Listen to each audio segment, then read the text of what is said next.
Desearle a quienes ven y a quienes nos escuchan un próspero año 2022 y a usted también, señor presidente, presidente de todos los mexicanos.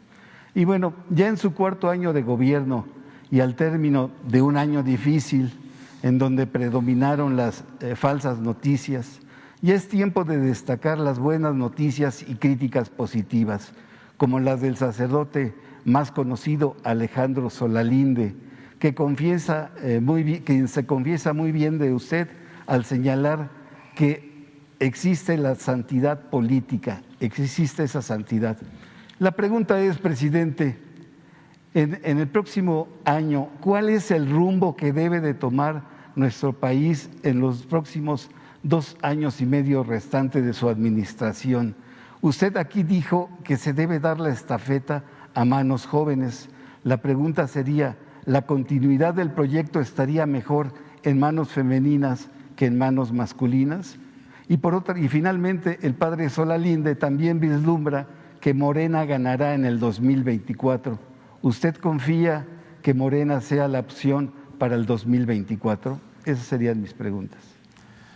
Vamos a dejarla para el próximo año la respuesta. No, miren, agradecerle a todos los mexicanos por su apoyo, por su respaldo, por su confianza. Eso es lo que puedo decir. Nos ha tocado enfrentar tiempos difíciles, sobre todo por la pandemia. Nos duele mucho lo que ha venido pasando, la pérdida de vidas humanas. No lo podemos olvidar. Han perdido la vida cerca de 300,000 mexicanos por la pandemia.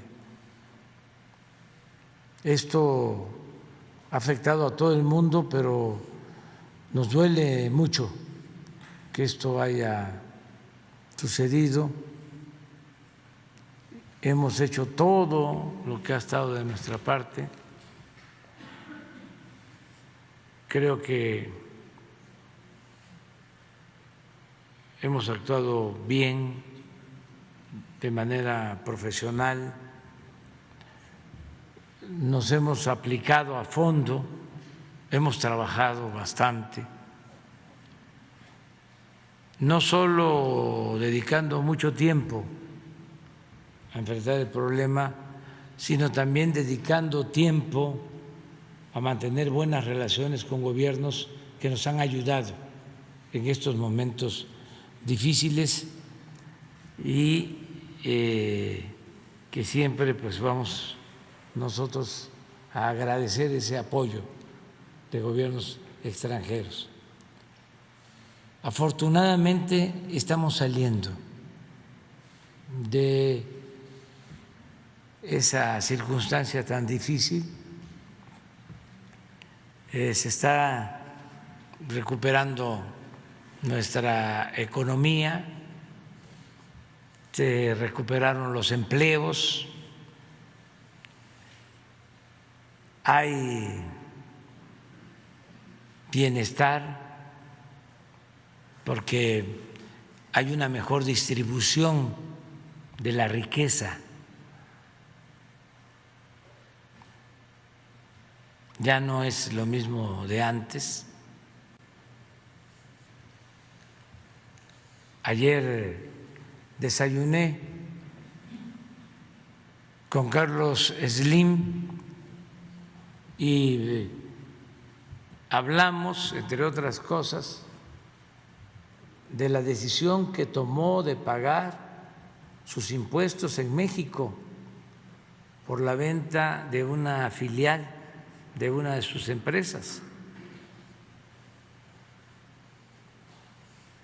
Pagó 28,000 millones de pesos. Se fusionó Televisa con una empresa extranjera y lo mismo. Hay el compromiso de que van a pagar sus impuestos de alrededor de 15,000 millones de pesos. Y así la mayoría de los mexicanos, todos ayudando. Claro que hay inconformidad y que hay oposición, pues eso es consustancial a la democracia. No podemos contar con el apoyo de todos. Tiene que haber oposición, tiene que haber contrapesos, pero vamos saliendo adelante. La gente, lo decía yo hace unos días, a pesar de los pesares, está esperanzada, alegre, no ha perdido la fe, no ha caído en la frustración, no alberga odios, rencores. Casi no hay odios en México,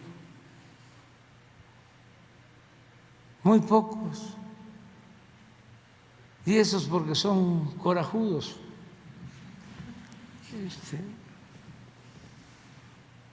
Pero ahí se les va a ir quitando, y la mayoría pues convive en armonía, y eso es lo más importante. Pasamos una situación difícil, apostaban a que no íbamos a salir y que se iba a agravar el problema de la pandemia, México lo peor. Y fíjense que las comparaciones en estos temas son de mal gusto y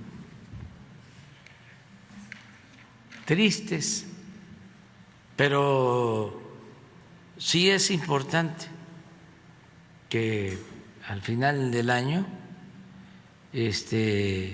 podamos decir que México es de los países con más vacunación en el mundo. Por eso no tenemos tantas hospitalizaciones y se han evitado fallecimientos, porque se avanzó mucho en la vacunación en el país. Y con relación a otros países, pues supimos actuar todos los mexicanos con mucha sabiduría, y nos cuidamos y nos protegimos. ¿Por qué no pones la gráfica sobre fallecidos por la pandemia? Es muy fuerte, pero ya ven que todavía hay quienes están esperando que nos vaya mal. Ojalá y cambien ahora con el año nuevo, que ya actúen de otra forma. Donde están los 30 países con más fallecimientos por 1,000 habitantes o por millones de habitantes. Entonces, en términos generales, ¿el balance del 2021 es positivo desde Sí. su punto de vista y Sí. no habrá cambio de rumbo? ¿Será para seguir beneficiando a los más pobres? Siempre.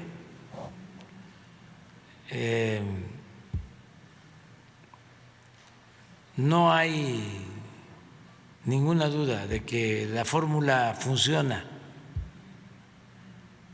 La fórmula es sencilla: cero corrupción, no permitir la corrupción, cero impunidad,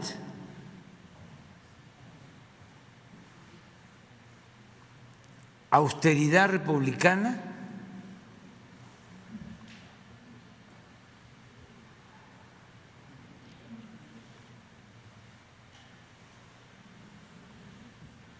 y atender primero a los más necesitados.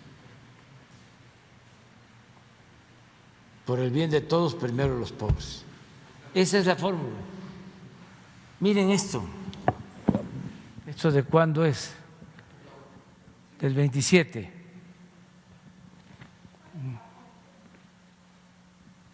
Debe venir abajo a ver si no viene la fuente, es que son 30.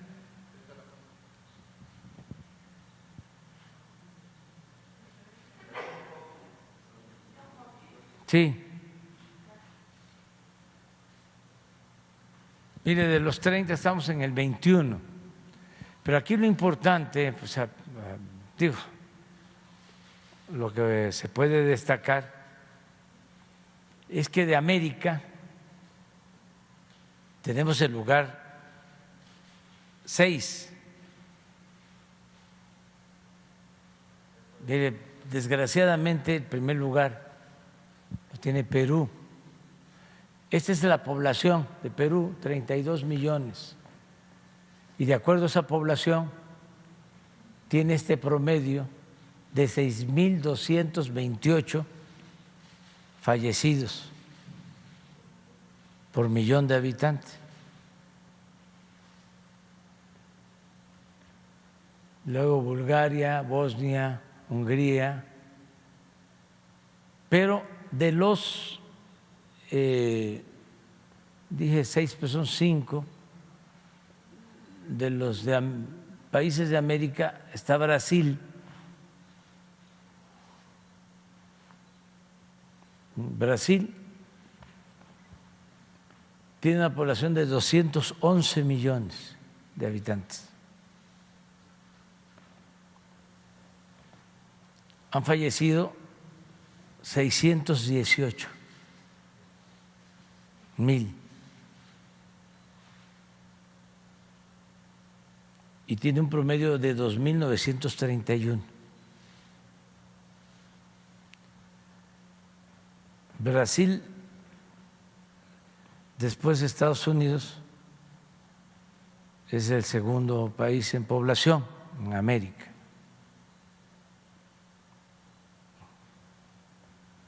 Luego, Argentina, que tiene 44 millones, 45 casi. Han fallecido 121,000 y el promedio es de 2,604. Luego Colombia,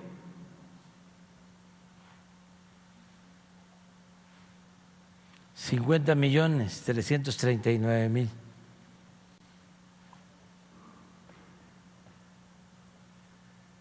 Han fallecido desgraciadamente 101,000, con un promedio de 2,577. Y le sigue Estados Unidos,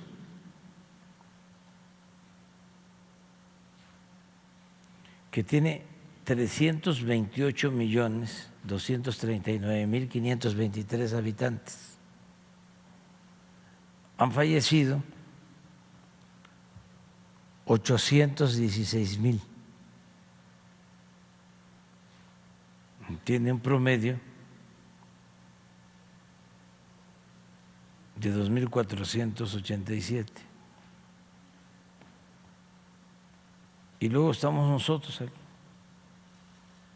126,014,000, de acuerdo al último censo. Desgraciadamente han perdido la vida 298,819, 2.371 por millón. Entonces, así estamos terminando el año. Si logramos esto, es porque nos aplicamos todos. En primer lugar, la gente. Les voy a dar un dato pero en aras de la objetividad y de decir siempre la verdad y no mentir. La Ciudad de México es de las ciudades del mundo en donde más se usa el cubrebocas. Y ahí, pues no se puede decir que sea por el presidente, para que vean lo grande que es, lo grandioso de nuestro pueblo.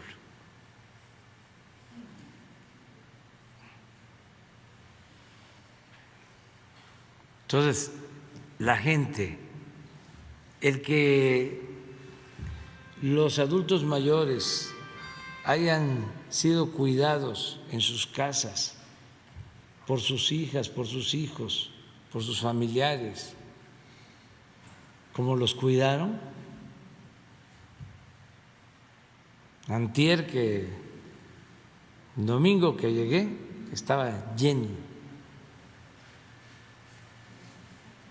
Me llamaba la atención no solo que había mucha gente, sino que ya habían gente mayor, o sea, familias donde llevaban a los ancianos respetables en silla de ruedas. Ya también cuidando ahí. Esa es la familia mexicana, la principal institución de seguridad social. Acuérdense que cuando empezó la pandemia hablamos de que, a diferencia de otros países, y lo dije con todo respeto y lo voy a seguir diciendo así, aquí a los adultos mayores no se les envía, no se les lleva a los asilos, se quedan en nuestras casas. Eso no pasa en Europa, con todo respeto, eso no pasa en Estados Unidos ni en Canadá, eso es nuestro, eso es México. Bueno, la gente, luego el personal de salud, todos.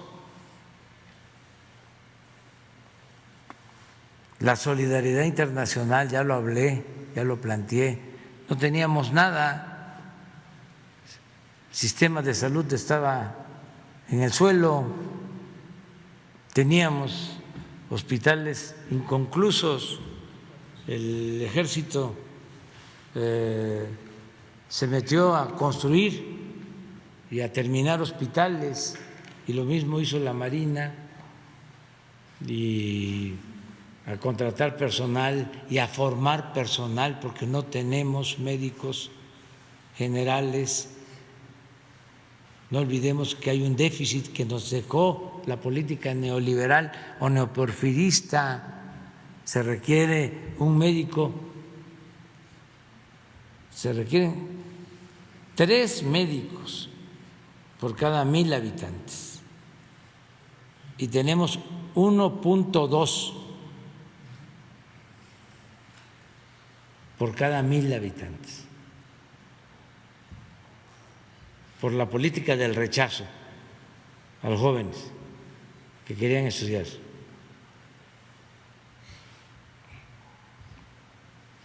Bueno, los trabajadores de la salud, los profesionales, cuánto cuestionamiento a Hugo, le ganó con mucho al doctor Alcocer, porque el doctor Alcocer trataba lo general y Hugo fue y es el responsable de esto. Por ejemplo, esta pregunta de ahora de los niños, que está hecha de muy buena fe porque la compañera es una de las mejores periodistas de este país. O sea, nada de actuar de mala fe o de forma tendenciosa, pero la pregunta es pues fuerte, porque son los niños. Entonces, los adversarios, ¿no?, que se fijan en todo, no sé, ya declaró, sí, el doctor Hugo López-Gatell, que los niños no van a tener vacunas, que son capaces, pues, de sacar esa cabeza en un periódico o ponerlo. López-Gatell, no hay autorización de la OMS para que se vacunen a niños. O sea, aún así, bueno, pues ha aguantado ya Hugo, ¿cómo se decía? Aguanta, Hugo aguanta, el pueblo se levanta. Ya ha estado aguantando. Y todo, pues por eso los resultados, y vamos bien, y esperemos que para el año próximo cada vez mejor. La oposición, lo he dicho en otras ocasiones, lo repito, se ha portado muy bien. Realmente la crítica que hace falta no es inteligente ni tiene fundamentos, no argumentan que porque desayuno con Carlos Slim y que aparecen, ¿por qué no pones el video? Una vajilla ahí. ¿Cómo andan viendo eso? O sea, les prometo que nunca me había yo dado cuenta de que, o sea, no había reparado en eso, que es un comedor que quedó ahí desde hace muchísimo tiempo, se usa, y pues dijimos vamos a desayunar aquí. ¿Por qué no la pones? Y se fijan en la vajilla.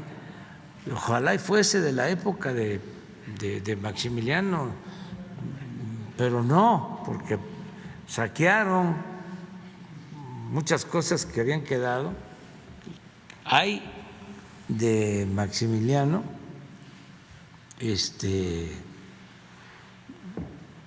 pues algunas esculturas, o sea, pero todo está controlado por Hacienda, pero ahí está. Es que aquí atrás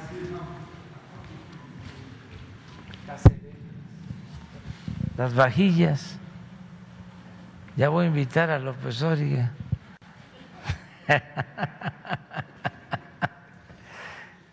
¿Cómo no voy a invitar a Carlos? Sí, como lo digo ahí, es un empresario importante, institucional. Él no anda promoviendo la oposición al gobierno. Él anda en sus empresas, en lo suyo, y nos paga 28,000 millones. Nada más para que tengan una idea, es su obligación, no es una concesión gratuita, es su responsabilidad, pero es una cantidad considerable de una filial que vende en Estados Unidos y que decide pagar los impuestos aquí. Nosotros llevamos ejercidos como 42,000 millones de vacunas y estos son 28,000. ¿Cómo no lo voy a invitar a desayunar?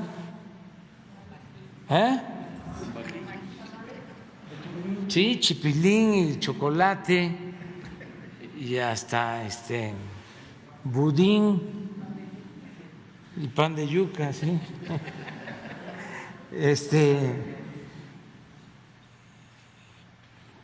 Y otra cosa, pero eso ya se lo dejo de tarea, y sobre todo para los jóvenes.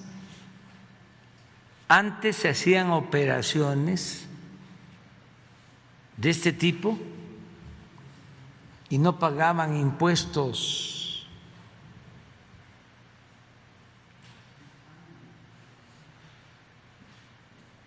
No quiero cucarlos, pero ya se los dejo de tarea. Los bancos. Por ejemplo, cuando se vendió Banamex, no pagaron un centavo de impuestos.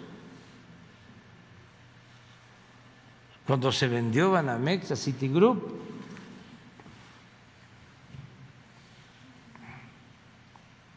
¿y cuál es la historia? Sí, rápida. Que llega Fox con la bandera del cambio,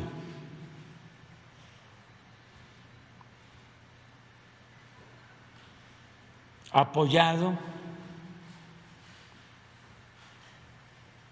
por los que se sentían los dueños de México. Y no estoy inventando nada, me tocó enfrentar a Fox porque él defendía lo del FOBAPROA.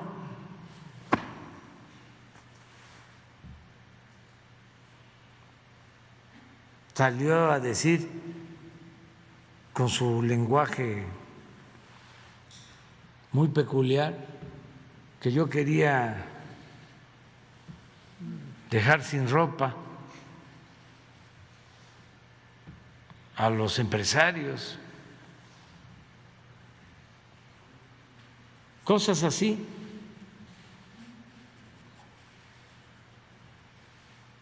Y tengo mis diferencias desde entonces con él, con Calderón,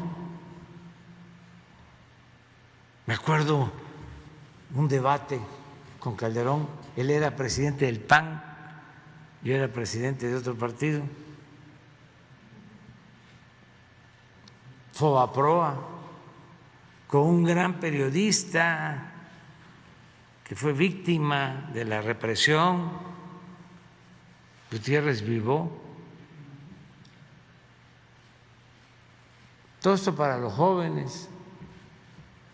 Empieza el debate sobre el Fobaproa.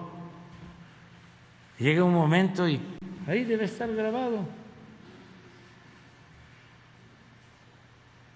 que le daba vuelta y le daba vuelta y le daba vuelta y le daba vuelta a Calderón. Y ya, en una de esas, a ver, ¿van a aprobar el Fobaproa, sí o no?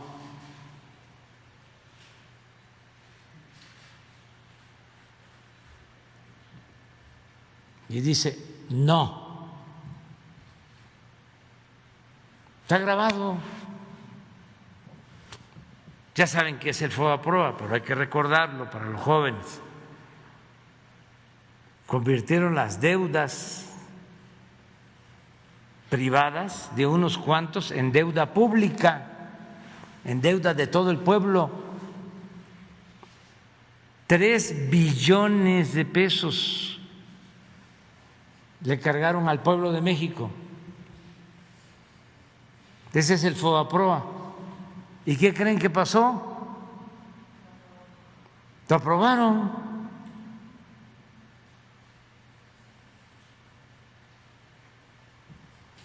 Entonces,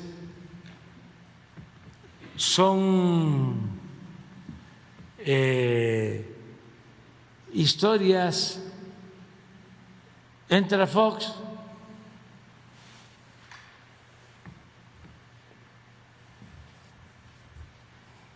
mucha gente entusiasmada. Ya sacamos al PRI. Me acuerdo que, bueno, ya no voy a estar aquí hablando tanto de eso, pero ya como presidente electo, a vacacionar el señor Fox en una hacienda de Roberto Hernández, el dueño de Banamex.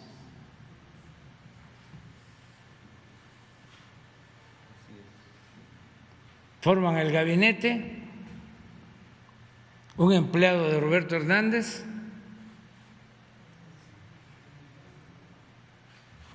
Gil Díaz, que ya había estado de subsecretario de Hacienda con Salinas, secretario de Hacienda. La primera operación, la venta de Banamex a Citigroup.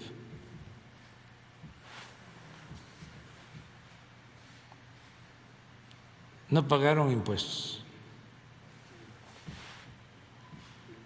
Y así otras ventas.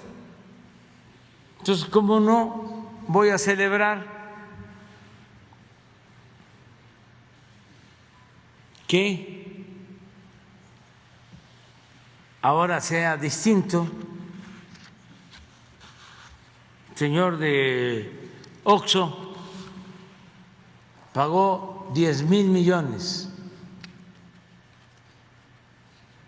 Los señores de Walmart, 12,000 millones.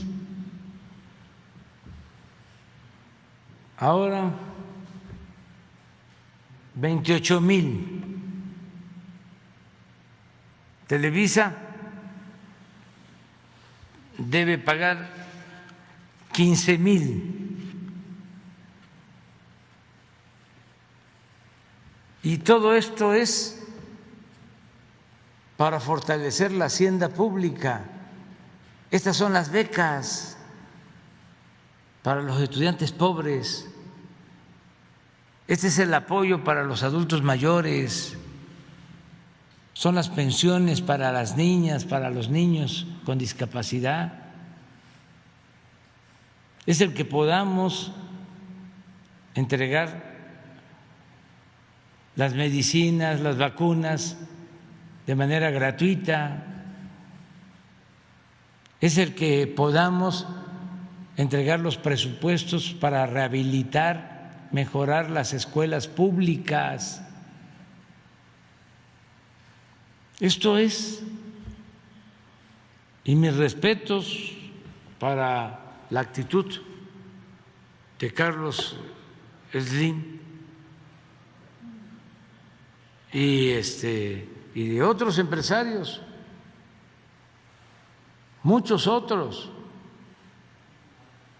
que se han portado muy bien. Hay veces que se molestan con nosotros más por eso hablo de los aspiracionistas, los que se dan ínfulas de superioridad. Estaba en una cantina unas gentes ahí que eran los caciques ahí del pueblo, y llegó pues un campesino y empezó a decir, a insultar pues que a los ricos y esto y a lo otro en la cantina. Y aguantaba, digo, y ellos aguantaban y aguantaban, ¿no? Que seguía y seguía, hasta que se paró uno y le dijo, ya deja de estarnos insultando, compórtate. No, si yo no me estaba refiriendo a ustedes, yo.